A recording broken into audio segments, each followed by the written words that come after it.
Alô gente, alô gente, alô gente, vamos para a semana 15, meu velho, Biologia 3, semana 15, se liga, metade do conteúdo visto, estamos chegando à metade do ano letivo da nossa academia, e o assunto de hoje é poluição do ar. Vamos comigo, vem, primeira coisa, observa aí, mundo em combustão, o que a gente quer dizer com isso? Observa. Aqui em cima nós estamos vendo as chaminés, as indústrias que estão poluindo o ar. Aqui nós estamos vendo à esquerda uma queimada poluindo o ar. E aqui nós estamos vendo carros, motores a combustão poluindo o ar. Três maneiras diferentes de estragar o ar atmosférico das cidades, do campo, das megalópolis e tudo mais. Tá claro? É isso que a gente vai estudar. Que problemas podem advir da poluição atmosférica? É isso que a gente vai falar agora. Vamos lá? Primeiro, pequeno detalhe aí, o lixo e o metano. Vê bem, aí nós estamos vendo uma coisa terrível, péssima, desgraçada. Nós estamos vendo um lixão a céu aberto, coisa que já deveria ter desaparecido da face da terra. A gente deveria tratar adequadamente o lixo, e uma das maneiras de tratar adequadamente o lixo é usar os biodigestores para matéria orgânica. Quando eu uso isso, eu vou criar ali, fazer a compostagem, vou criar o biodigestor, vou produzir um gás. Esse gás é o metano. Mas o metano, ele causa efeito estufa, ele causa aquecimento global, o metano retém radiação. Calma, metano pode ser usado como gás combustível, é um combustível importante. Então, do lixo eu posso tirar combustível.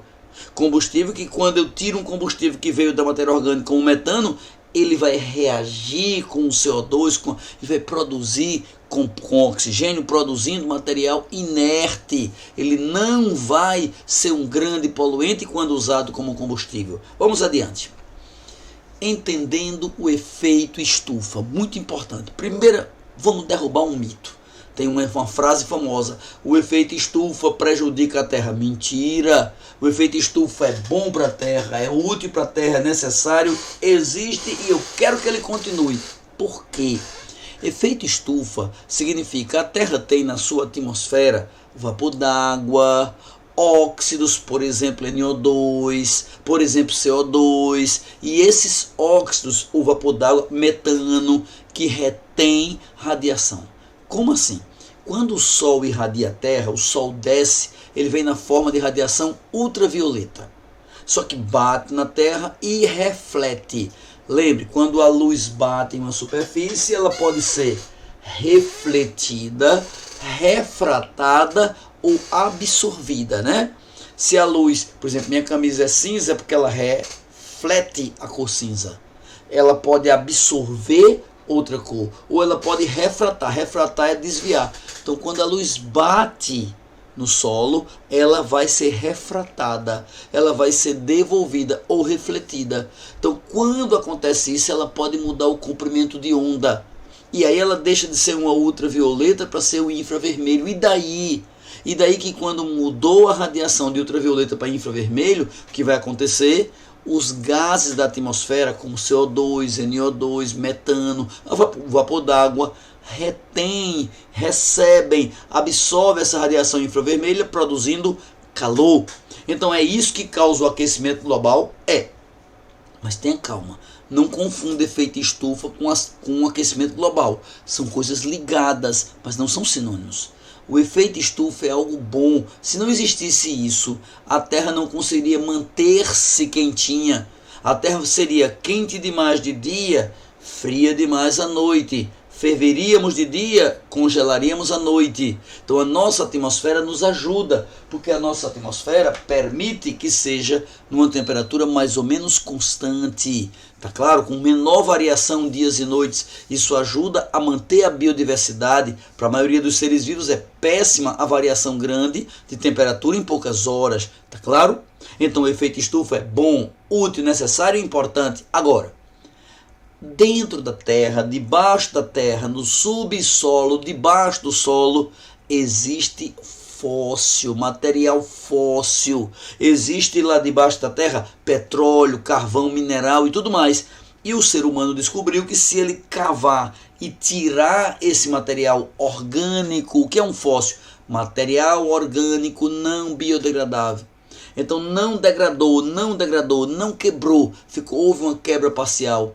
Então eu vou ter lá dentro cadeias carbônicas lá debaixo do solo. Eu tiro o petróleo, eu tiro o carvão, eu queimo o petróleo, eu queimo o carvão, eu queimo o combustível que estava lá embaixo, combustível fóssil, e qual é o resultado? Eu estou produzindo CO2 para a atmosfera, aumentando a quantidade de CO2 no ar.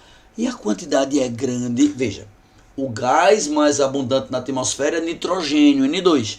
O segundo colocado é oxigênio, O2. Mas, gente, o CO2, apesar de não ser o mais numeroso, ele é perigoso, porque o excesso de CO2, se por um lado estimula a fotossíntese e amplifica a fotossíntese, por outro lado, ele absorve, ele retém calor. Então, uma das causas prováveis, possíveis, do aquecimento que o planeta tem vivido, do aquecimento global, é a queima de combustível fóssil. Como é que se chega a essa conclusão? Observando que esse aumento vem estar associado desde a Revolução Industrial, com a queima de carvão mineral, com a queima de combustível fóssil, depois se exacerba mais ainda com a queima do petróleo e seus derivados. Tá claro? Então, o efeito estufa é bom, aquecimento global não é. O aquecimento global é o filho bastardo do efeito estufa. A chuva ácida, observe bem, veja. Os carros, as indústrias, a combustão, as fábricas liberam gases NO2, SO2, CO2 e esses óxidos de carbono, nitrogênio e enxofre vão formar óxidos na atmosfera. Óxido sulfurado de enxofre e nitrogenado. Também tem de carbono, viu? E por que não se fala do CO2? Porque o CO2, quando vai para a atmosfera, ele pode reagir com a água e reage com a água, vira uma chuva contendo ácido carbônico, que é um ácido fraco, ele não é tão grave. Ademais, o CO2 pode ser capturado pela planta, pela alga, para fazer fotossíntese. Agora, quando eu queimo combustíveis fósseis e jogo na atmosfera, SO2 e NO2, aí o bicho pega. Porque óxido de nitrogênio, NO2, NO3, óxido de enxofre, SO2 na atmosfera, vão reagir com vapor d'água. E reagindo com vapor d'água vão formar ácido sulfúrico e ácido nítrico, que vão produzir a chuva ácida, que vai causar danos severos ao pH dos lagos, dos solos, das plantas, destruindo até monumentos, obras de arte que existam expostas ao ambiente. Tá claro? Então, uma região A joga seus poluentes na atmosfera, o vento leva e cai chuva ácida sobre a região B. E isso causa, evidentemente, prejuízos à fauna, à flora, à economia, à arte, à cultura, à vida. A chuva ácida é um problema. Mas espera aí, eu ouvi dizer que chuva normalmente é ácida. Mas por causa do ácido carbônico, aquele ácido fraco, ela é levemente ácida. Esse levemente, nenhum dano causa, nenhum problema ocasiona. Vamos adiante. A inversão térmica é outra coisa, é um fenômeno normal. Inversão térmica não é um problema. Inversão térmica é normal, que é assim, o comum, o normal em qualquer ambiente é ter o ar quente, um pouco mais para cima o ar frio, sobe mais um pouco o ar mais frio. Ora, ar quente, frio e mais frio, o que vai acontecer? Eu vou ter um fluxo normal de qualquer poluentezinho. O poluente sobe e se dissipa, sobe e se dissipa. Por que ele sobe? Ele sobe por um motivo simples. O calor, o ar quente tende a subir. Como a poluição é jogada em cima das nossas cabeças, ele tende a subir e se dissipar. Ou seja, isso é um estado normal. E como é um estado de inversão térmica? Quando ocorre inversão térmica, acontece isso aqui, ó, veja. Uma camada de ar frio, olha para cá, essa camada de ar frio, ela acaba se deslocando para próxima à superfície. Isso acontece depois de uma noite muito fria. E esse ar frio aqui, ó, vê o que vai acontecer. Eu vou ter ar frio, depois sobe um pouquinho, depois do ar frio, ar quente e lá em cima ar frio. Vê o que eu fiz. Eu criei um sanduíche de ar quente. E daí? E daí que esse ar frio aqui de baixo não consegue subir, porque tem o ar quente em cima dele. Lembre que o ar frio é mais pesado, o ar quente é mais leve. Então o mais pesado não consegue subir, então o poluente fica retido. Então a inversão térmica é um fenômeno normal que só se torna grave quando ela acontece em um ambiente poluído. Um ambiente onde tem poluição, quando acontece inversão térmica, fica irrespirável o ar, fica muito ruim a qualidade do ar, até que cai uma bela chuva e essas partículas, a poluição particulada, caia no solo e seja levado para, lixiviado para os corpos d'água. Tá claro? Muito bem. Vamos então fazer questõezinhas sobre isso, beleza? Vamos lá. Primeira questão. A primeira questão que a gente vai fazer vai falar sobre segurança alimentar. Olha só. Diz assim: a segurança alimentar, olha bem, vem recebendo cada vez mais importância no mundo. A industrialização de toda a cadeia do alimento faz com que se estabeleçam políticas e processos que possibilitam a população tranquilidade.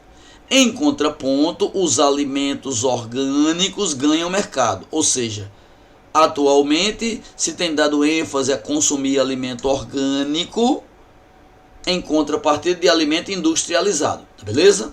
Aí ele diz sobre segurança de alimentos orgânicos, eu posso afirmar que, letra A agricultura orgânica não garante ausência total de resíduo químico, visto que o ar, a água e o solo podem estar contaminados.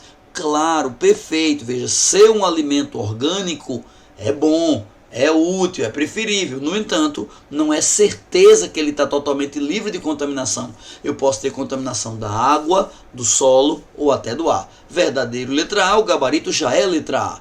Mas vamos comentar as outras. Letra B. Uso de insumos controlados. Observe bem. Os biocidas, que é um biocida. Bio é vida, cida é destruidor. Ou seja, é uma substância para matar invasores. Um matador de inseto, um inseticida, por exemplo, é um biocida. Garante a ausência de resíduos? Garante nada. Biocida em si já é maléfico. Falso. O problema da agricultura orgânica é a falta de regulamentação. Não havendo normas. Não, existem muitas normas. Falso. Agora nem sempre são seguidas, tá ligado? D. O uso de alimentos geneticamente modificados é uma forma de garantir a segurança alimentar. Não, o OGM, alimentos geneticamente modificados, não garante a segurança alimentar. Eu posso ter, por exemplo, problemas de alergias, porque eu estou usando alguém com gene diferente. Eu pego um gene, por exemplo, do camarão e insiro numa batata para que ela seja mais resistente. Então eu estou usando um OGM. Isso garante segurança? Não. Isso pode produzir insegurança. Não quer dizer que garante insegurança, mas não garante segurança. E letra E. As técnicas de produção de orgânicos garantem a ausência de contaminação por patógenos. Não, eu posso ter, aliás, eu tenho muito frequentemente uma batata, uma banana, uma laranja, um mamão que eu compro orgânico, ele já vem mofado, porque já deu mofo, já deu fungo. Por exemplo, é uma contaminação por algum patógeno. Não garante que não tem contaminação, ok? Garante que não tem contaminação, por exemplo, por determinados defensivos agrícolas. Porque eu não estou usando química, eu estou usando só biologia para cultivar. Então, gabarito, letra A de aprovação. Segunda questão. Chamamos de lixo a resíduos sólidos de diferentes procedências com aquele gerado em residência. O aumento na produção leva à necessidade de pensar em maneira adequada de tratamento. No Brasil, 76% do lixo é colocado em lixão, olha que desgraça, e só 24% tem um destino adequado. Por exemplo, aterro sanitário é um destino adequado, compostagem, que é o objeto da questão, ou incineração.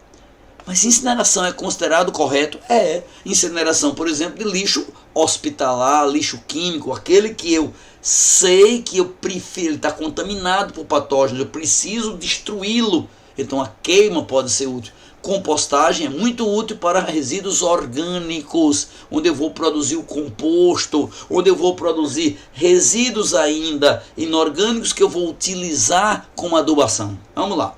E aí vem segunda questão para a gente poder analisar. Letra A diz: comparando o tratamento, as usinas de compostagem têm como vantagem, é aquele que gera um produto que pode se usar na agricultura? Sim, eu posso usar um produto dele para combustão, o gás metano, e eu posso usar resíduos dele para adubação. Eu posso adubar com material que veio da compostagem. Verdadeira a letra A, resposta a letra A. Letra B. Ele está dizendo que na compostagem ocorre eliminação da matéria orgânica. Eliminação não, ocorre transformação e a matéria orgânica pode ser usada inclusive ainda como adubo. C. Ele é mais barato, pois não implica custo. Não, o custo pode ser inclusive elevado. É um dos motivos de se usar ainda muito lixão. Que possibilita o acesso ao catador pela deposição do céu aberto é o lixão. Não, senhor.